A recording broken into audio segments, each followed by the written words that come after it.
How to Sprite for the Binding of Isaac Repentance, Part 1, Intro to Spriting and Items. First off, we'll start with the suggested tools for making sprites. The first one is a sprite. It costs $20 USD, but is the most commonly referred to program when it comes to this stuff. It has almost everything the other programs have, including the ability to add your own scripts and extensions. Slightly confusing for beginners, but becomes amazing after learning how to use it well. Definitely my favorite. You can also compile a sprite for free, as it is open source. There are plenty of tutorials to help you.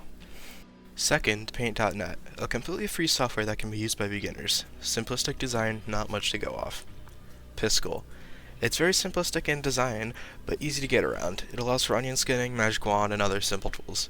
It lacks anything more sophisticated than that. It also keeps the palette for certain sprites you've likely saved over time. You can also use programs like IBI's Paint and Photoshop to make Isaac sprites, though I have not used these before, so I would not know their benefits/drawbacks. Items.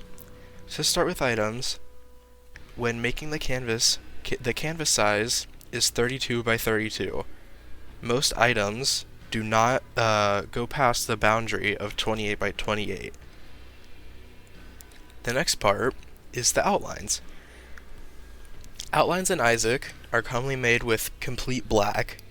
Some from the older builds of the game use the hex code 080000, which is commonly referred to as Nicholas Black. Please don't use this. It's just black with a slightly red shade. Anyways, Isaac sprites have double outlines, which mean that, obviously, the outlines are 2 pixels thick. On to colors. Recommended way to get colors for Isaac sprites are either taking colors from existing sprites that are already made, or using your own colors. Either of these work. There isn't really a rule around colors. Shading on Isaac sprites is definitely one of the more complex sections. The lighting in Isaac usually comes from the top left, the shading getting darker towards the bottom right. Sprites also use a technique known as anti-aliasing, which is where you add a shade pixel into each corner to make the lines look smoother. Each Isaac color should only have 2 shades, a basic shade and a deeper shade. I'll make an episode further detailing how shading in Isaac can be approached. I'm glad you were able to tune into this revival of my old sprite tutorials. I plan on continuing this series, especially because the old one, well, sucks.